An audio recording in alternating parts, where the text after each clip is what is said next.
Salve galerinha, LF aqui com vocês, canal LF Resolve, para fazermos mais uma questão da Estadual do Centro-Oeste do Paraná, Unicentro. Nessa questão, vamos abordar aqui, a questão abordou, né, a evolução dos modelos atômicos. Então vamos falar um pouquinho sobre cada modelo, a evolução, fazer uma linha do tempo para que você consiga resolver essa questão e tem aí um resumo bastante robusto e interessante sobre esse conteúdo. Então vem com o LF, vamos lá, vamos resolver, esse é o nosso lema.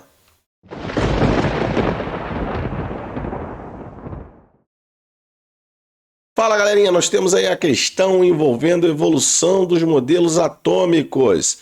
Então vamos colocar aqui no nosso quadrinho que essa questão envolve evolução dos modelos atômicos. Modelos atômicos. Beleza? Vamos lá, galera, vamos fazer a leitura aqui. O desenvolvimento dos modelos atômicos ao longo da história foi fundamental para a compreensão da estrutura da matéria e é marcado por avanços e correções, desde as primeiras teorias filosóficas até a física quântica. Cada avanço não apenas ajudou o entendimento de fenômenos naturais, mas também impulsionou inovações em diversas áreas, como medicina e indústria. Relacione o modelo atômico na coluna da esquerda com os postulados ou hipóteses na coluna da direita. Galera, vamos fazer aqui uma linha do tempo sobre a evolução dos modelos. Linha do tempo.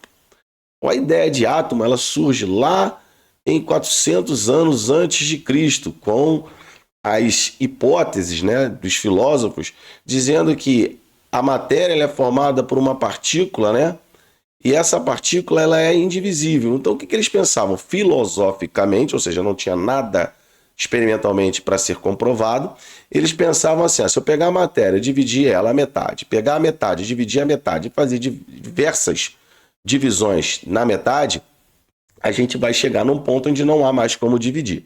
Então, por isso que ele chamou esse ponto de átomo, que significa indivisível. Bom, durante muitos anos, né, a ciência ela ficou reprimida. E aí, com esse rompimento em 1789, é aí que a gente tem o boom da ciência. Então, a ciência ela começa a ser resgatada e não só explorada, como também relatada. Então, por isso que ali no início do século XX a gente tem várias descobertas, porque a ciência ela foi impulsionada agora. Então, nada agora era só em relação a algo, né, superior. Tem a ciência que pode explicar alguns fenômenos. Então, ali já no iniciozinho do século XIX, né, um pouco depois aqui do século XVIII, né, onde foi a Revolução Francesa com as ideias iluministas, né? Então, logo depois das ideias do iluminismo, lá no iniciozinho do século XIX, esse cientista aqui, John Dalton, né, ele reviveu a ideia de átomo, mas ele reviveu assim, que átomo era basicamente o que foi dito lá na Grécia, porque com o que ele trabalhava, a relação entre massa, ele não precisava saber da composição do átomo. Ele só precisava saber que o átomo era uma pequena esfera. Então esse modelo aqui, que ele diz que o átomo ele era indestrutível, indivisível, é uma esfera maciça, eletricamente neutra, ficou conhecido como o modelo da bola de bilhar. Então esse modelo aqui é o átomo como sendo uma pequena esfera. Bom, 100 anos mais ou menos depois, e aí já foi um delay um pouco maior, né? A gente está falando aqui de 400 anos antes de Cristo até século XIX. Agora, lá no iníciozinho do século XX, um cientista chamado Thomson descobre o elétron. Ele descobriu a partícula menor do que o próprio átomo. Então, o elétron deixa de ser indivisível e passa a ser o quê? Divisível. Porém, Thomson diz que o átomo ainda é maciço. Ele é um maciço positivo contendo partículas negativas. Esse modelo ficou conhecido como pudim de passas. Beleza? Bom, mesmo para aquela época, esse modelo era muito inconsistente. E aí, logo depois, um cientista chamado Rutherford, isso ainda no século XX, tá, gente? Então, Ernest Rutherford, ele descobre que, na verdade, o átomo ele é um grande vazio contendo um pequeno núcleo positivo. Esse pequeno núcleo ele é 10 a quarta vezes menor do que o próprio átomo. Então ele descobre esse núcleo positivo. Porém, ele diz que os elétrons estão orbitando, né, de maneira elíptica a esse núcleo. Bom, um questionamento que Rutherford não conseguiu explicar foi por que um elétron, que é uma partícula, se movimentando, não perde energia cinética e aí é atraído pelo núcleo, uma vez que o elétron é negativo e o núcleo é positivo. Então ele não conseguiu explicar isso. Quem consegue explicar isso, ainda no século XX, iniciozinho do século XX, foi Niels Bohr. Porque Niels Bohr diz o seguinte, que na verdade os átomos possuem níveis de energia. Níveis de energia. Então, esses níveis de energia têm a energia no qual o elétron está inserido. Então, a energia não é do elétron, então ele não pode perder. Então, essa energia corresponde à energia dos níveis.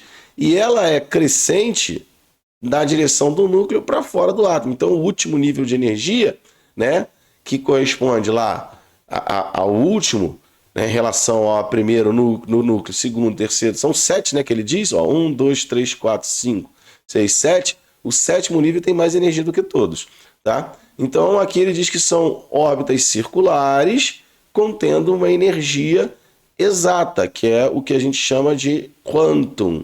Por isso que a gente chama isso de quântico, né? Química quântica, física quântica. Beleza? Então, a gente tem esses postulados aqui, né? E depois de um tempo, né, gente? Para a gente conseguir entender um pouquinho mais dentro desses níveis de energia, uma coisa interessante é que a questão diz que nível e camada, dá a entender que nível e camada é a mesma coisa. Eu vou ler para vocês isso já já. Mas, na verdade, camada é quando a gente tem nível com elétron, pelo menos um, tá? Bom, depois entrou um cientista chamado de Broglie. Então, Louis de Broglie, ele diz que o elétron ele tem dois tipos de comportamento.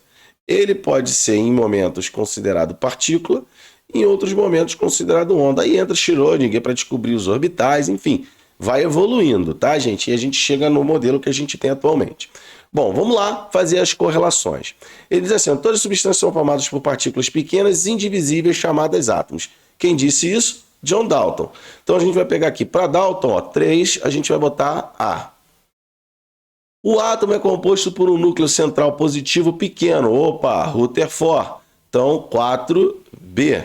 Beleza? 4B, 3A.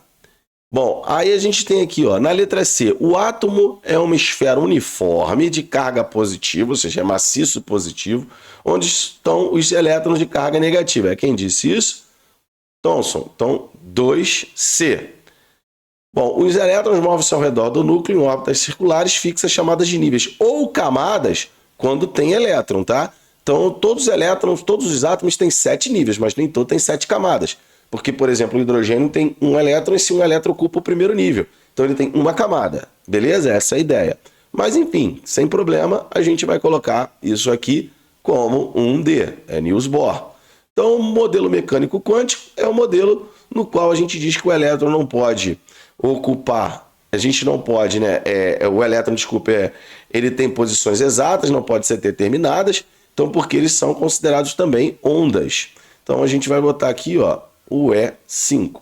Então a gente tem 1D, 2C, 3A, 4B e 5E, letra D de jeans. Beleza, galera? Uma questãozinha muito legal, muito conteudista, né? Uma questão de conteúdo aplicadaço sobre evolução dos modelos atômicos. Uma aula de história aí sobre modelos atômicos. Beleza, galera? Então é aquilo.